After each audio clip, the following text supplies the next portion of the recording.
शंखनाद में आपका स्वागत है। अरविंद केजरीवाल जो दिल्ली सरकार के मुखिया हैं, दिल्ली सरकार जिस पर शराब घोटाले का आरोप है, जिस पर 100 करोड़ की रिश्वत लेने का आरोप है और जिसके मंत्री जेल में हैं, आम आदमी पार्टी जिसके नेता जेल में हैं, जिस पर 100 करोड़ की रिश्वत चुनाव प्रचार में इस्तेमाल करने का आरोप है, उस पार्टी के मुखिया अरविंद केजरीवाल पर भारत की कोर्ट की मेहरबानियां खत्म नहीं हो रही हैं। उन पर एक के बाद एक मेहरबानी हो रही है, विशेष व्यवस्था हो रही है। पहले तो अरविंद केजरीवाल को 2 बिन मांगी जमानत मिली है। एक लोकसभा चुनाव से पहले सुप्रीम कोर्ट ने जमानत दी और अब भी जुलाई में ही अरविंद केजरीवाल को सुप्रीम कोर्ट के उन्हीं 2 जजों जस्टिस संजीव खन्ना और जस्टिस दीपांकर दत्ता ने फिर से जमानत दे दी। और अब हाई कोर्ट में जहां अरविंद केजरीवाल की सीबीआई की गिरफ्तारी का मामला चल रहा है, उस हाई कोर्ट में आज मुहर्रम के दिन गैजेटेड हॉलीडे पर अरविंद केजरीवाल के मामले की सुनवाई की गई।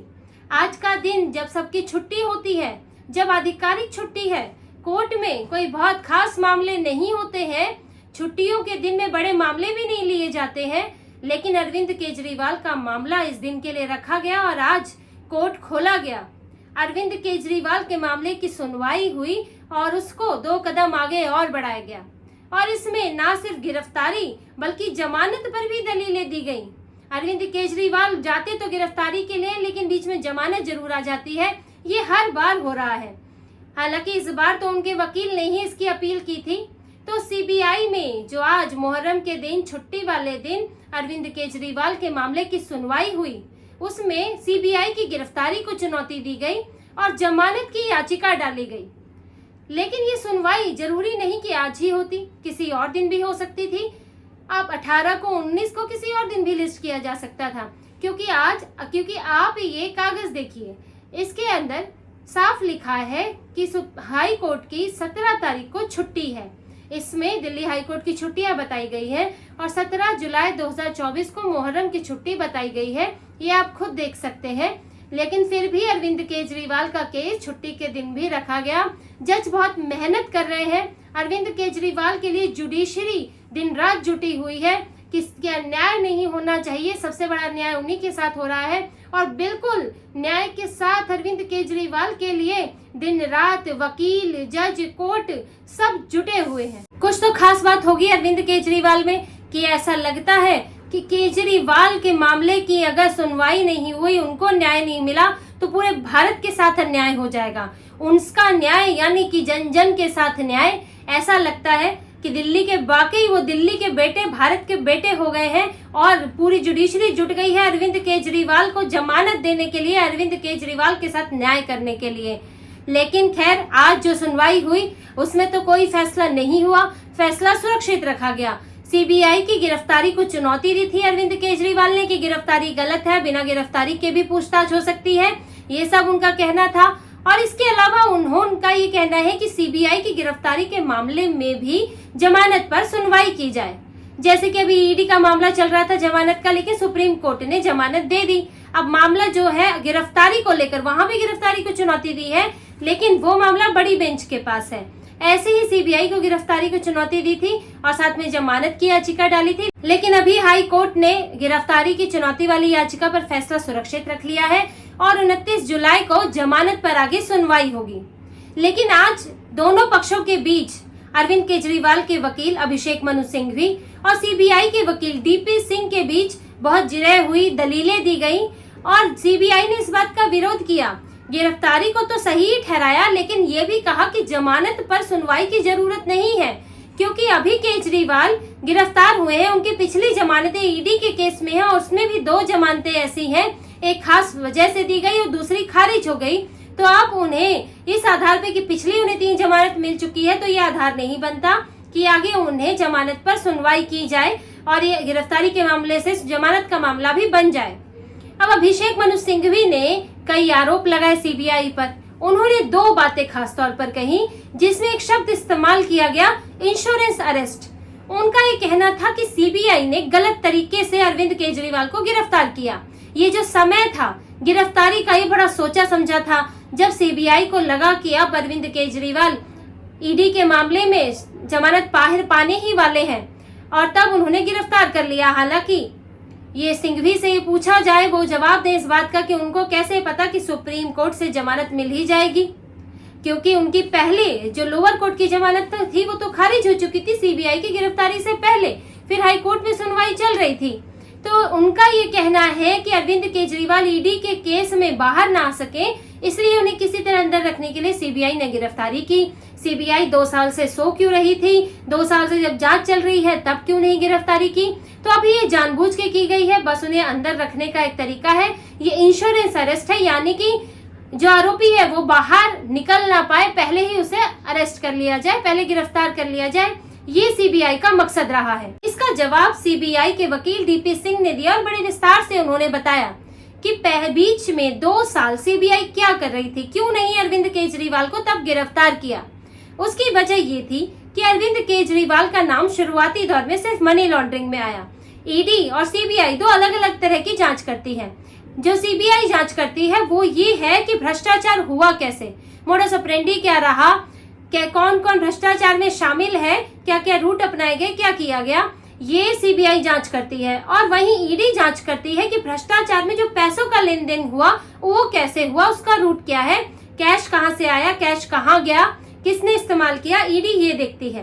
तो सीबीआई के वकील ने बताया कि उस वक्त सिर्फ मनी लॉन्ड्रिंग, पैसों को लेन देन को लेकर सिर्फ केजरीवाल का नाम सामने आया था। सीबीआई के पास जो सबूत है, जो गवाह है, उसमें मनीष सिसोदिया का नाम सामने आया था। तो मनीष सिसोदिया को गिरफ्तार किया गया, उनसे पूछताछ की गई, आज भी वो गिरफ्तार ही है। लेकिन उस वक्त अरविंद केजरीवाल का नाम सामने नहीं आया था। और जब सीबीआई को कोई नया गवाह मिलेगा, कोई नए सबूत मिलेंगे, अगर उसमें केजरीवाल का नाम आएगा तभी गिरफ्तार होंगे, जबरदस्ती भी गिरफ्तार नहीं कर सकती। क्योंकि सीबीआई के काम करने का एक तरीका है, एक प्रोसीजर होता है। कोई भी जांच एजेंसी बिना सबूत के, बिना गवाही के किसी को गिरफ्तार करके नहीं रख सकती। पूछताछ के लिए भी बुलाना मुश्किल होता है जब तक कि उसका कोई आधार ना हो, और वो भी ऐसे रसूख वाले लोगों को जिनके पीछे बड़े बड़े वकील, अभिषेक मनु सिंघवी जैसे वकील हैं जो लाखों लाख फीस लेते हैं। अरविंद केजरीवाल को आप ऐसे ही गिरफ्तार नहीं कर सकते, आपको आधार देना पड़ेगा, ऐसे ही पूछताछ के लिए नहीं बुला सकते। लेकिन सीबीआई का यही कहना था कि हमें जनवरी में मंगुटा रेड्डी का बयान मिला, फिर हमें अप्रैल में परमिशन मिली, और फिर सारा प्रोसीजर होते हुए जून में इनकी गिरफ्तारी की गई, और इसमें लंबा वक्त लगता है। उन्होंने बताया कि जितने अधिकार एक आरोपी को, जिसका मामला चल रहा है, उसको प्राप्त होते हैं, उतने सीबीआई को नहीं प्राप्त होते हैं। उतने विशेषाधिकार सीबीआई के पास नहीं होते हैं, उसको अपनी चीजें पुख्ता रखनी होती हैं। तो इसीलिए सीबीआई ने 2 साल में दूसरे गवाहों की छानबीन की और सबूत जुटाए, और उसके बाद अरविंद केजरीवाल को गिरफ्तार किया। तो आप इसे मोटिवेटेड नहीं कह सकते हैं कि नए बयान, अचानक से नए बयान आ गए, पिछले बयान में तो नहीं था अरविंद केजरीवाल का जिक्र, और अभी आप अचानक से ले आए। तो जब सीबीआई को मिलेंगे तब वो सामने सबूत और गवाह लाएगी। अब सिंघवी ने दूसरी बात कही जो कि जमानत को लेकर थी। सिंघवी का ये कहना है कि अरविंद केजरीवाल को 3 बार जमानत मिल चुकी है। पहली जमानत मिली उन्हें 21 मई को, जब उन्हें लोकसभा चुनाव से पहले 21 दिन के लिए चुनाव प्रचार के लिए एक विशेष तरह की जमानत दे दी गई, जो कि अमूमन होता नहीं है, और ये भी अपने अलग तरह का एक उदाहरण है। इसके बाद उन्हें लोअर कोर्ट की जज न्याय बिंदु ने जमानत दे दी, नियमित जमानत दे दी ईडी के मामले में। हालांकि हाई कोर्ट ने उस जमानत को रद्द कर दिया और उनके फैसले में कई कमियां बताई कि उन्होंने पीएमएलए की धारा, जिसके तहत जमानत सुनिश्चित होती है कि आपको ये इस बात का यकीन होना चाहिए कि जो आरोपी है उसकी इसमें इन्वॉल्वमेंट नहीं है, नहीं दिख रही है जो भी मौजूदा सबूत है उसमें। तो उसकी जो 2 धाराओं को इग्नोर किया गया, कई शर्तों को पूरा नहीं किया, उसके बावजूद जल्दी में ये जमानत दे दी गई, सारे डॉक्यूमेंट्स भी ढंग से नहीं पढ़े गए। हाई कोर्ट ने वो जमानत रद्द कर दी। फिर वो नियमित जमानत का मामला अब हाई कोर्ट में चल रहा है, लेकिन ये लोग अभी सुप्रीम कोर्ट में है। ये सुप्रीम कोर्ट में नियमित जमानत का मामला भी लेके पहुंचे थे, लेकिन वहां से खुद ही अर्जी वापस ले ली, और सुप्रीम कोर्ट में चल रहा था गिरफ्तारी का मामला। अब उन्हें सुप्रीम कोर्ट से भी अंतरिम जमानत मिल गई, गिरफ्तारी के मामले के बीच अंतरिम जमानत मिल गई, तो ये 3 जमानत हो गई। तो इनका कहना है कि अरविंद केजरीवाल अगर सीबीआई ने गिरफ्तार नहीं किया होता तो अभी तक वो बाहर होते, तो उनका जो स्वतंत्रता का अधिकार है, जो उन्हें जमानत का अधिकार है, वो अधिकार कहीं ना कहीं इस गलत गिरफ्तारी के कारण उस अधिकार पर आंच आ गई है, उस अधिकार का इस्तेमाल नहीं हो पा रहा है। तो इसीलिए गिरफ्तारी को तो चुनौती है ही, साथ में उनकी जमानत भी सुनी जाए सीबीआई के मामले में। लेकिन सीबीआई के वकील डीपी सिंह ने साफ साफ ये कहा कि 3 जमानत को आधार नहीं बनाया जा सकता। तो पहली जो उन्हें जमानत मिली उसका तो वो राहत उठाए, उसका फायदा उठाए, चुनाव प्रचार किया, तो वो तो वहीं खत्म हो गई। जो दूसरी जमानत मिली वो खारिज हो गई। अब एक तीसरी जमानत है जो उन्हें मिली हुई है और उसका सीबीआई से संबंध नहीं है, उसका ईडी से संबंध है। जब सीबीआई की गिरफ्तारी अगर नहीं होती तो ईडी में वो फ्री थे, ईडी ने उन्हें रोका नहीं है, लेकिन सीबीआई को पूछताछ की जरूरत है, इसलिए सीबीआई ने रोका है। वो गिरफ्तारी के अगर अभी सबूत नहीं मिलते तो 2 महीने बाद भी गिरफ्तारी होती, तब अरविंद केजरीवाल ये जो मौजूदा जमानत है इससे रिहा हो जाते, लेकिन सीबीआई उन्हें फिर गिरफ्तार कर लेती। ये भी हो सकता था। ये तो सब इस पर निर्भर करता है कि सबूत कब मिले हैं, गवाह कब मिले हैं। तो सीबीआई का यही कहना है कि इन जमानतों को आधार नहीं बनाया जा सकता कि ये जमानतें बार बार मिल रही है, तो इसका मतलब ये है कि अरविंद केजरीवाल निर्दोष होने के ज्यादा करीब है, तो उनको जमानत मिलनी चाहिए, उनका एक बाहर जाने का, रिहाई का अधिकार है। ये नहीं कहा जा सकता क्योंकि अभी जांच चल ही रही है। जमानत के आधार अलग अलग हो सकते हैं और इन जमानतों पर भी कई सवाल खड़े हुए हैं। तो अरविंद केजरीवाल को जमानत नहीं मिलनी चाहिए क्योंकि ये पर्याप्त सबूत है सीबीआई के पास कि वो बाहर जाकर जांच को प्रभावित कर सकते हैं, क्योंकि वो एक प्रभावशाली व्यक्ति है, वो मुख्यमंत्री हैं, उनकी पहुंच है सब जगहों तक। वो सचिवालय जा सकते हैं, वो दफ्तर जा सकते हैं अपने, वो गवाहों को प्रभावित कर सकते हैं। और इसी आधार पर मनीष सिसोदिया के कविता को अभी तक जमानत नहीं मिली है। मनीष सिसोदिया को 1 साल हो गया, के कविता को 5 महीने हो गए, क्योंकि वो दोनों भी प्रभावशाली व्यक्ति हैं, किसी को भी गवाह, सबूत, डॉक्यूमेंट्स प्रभावित कर सकते हैं। क्योंकि देखिए पहले भी जो अरविंद केजरीवाल के घर में मीटिंग हुई थी, जो मंत्रियों की मीटिंग हुई थी, उसके मिनट्स ऑफ मीटिंग गायब है। अब किसने गायब किए? सीबीआई और ईडी को तो नहीं मिले, तो इसका मतलब छेड़छाड़ हो सकती है। इसलिए सीबीआई का कहना है कि जब तक पूछताछ पूरी नहीं हो जाती अरविंद केजरीवाल को बाहर नहीं भेजना चाहिए।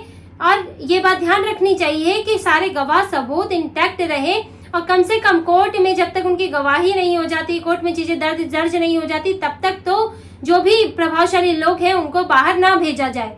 लेकिन अब देखिए कोर्ट क्या फैसला लेता है। अब 29 जुलाई को इस मामले में आगे सुनवाई है। गिरफ्तारी पर क्या फैसला होता है और जमानत पर क्या फैसला होता है, क्या केजरीवाल बाहर आ पाते हैं या नहीं, अब ये देखते हैं। तो इसी तरह की और खबरें और विश्लेषण आपके लिए लाते रहेंगे। हमसे जुड़े रहिए, सब्सक्राइब कीजिए, कमेंट कीजिए। बहुत बहुत धन्यवाद। जय श्री राम।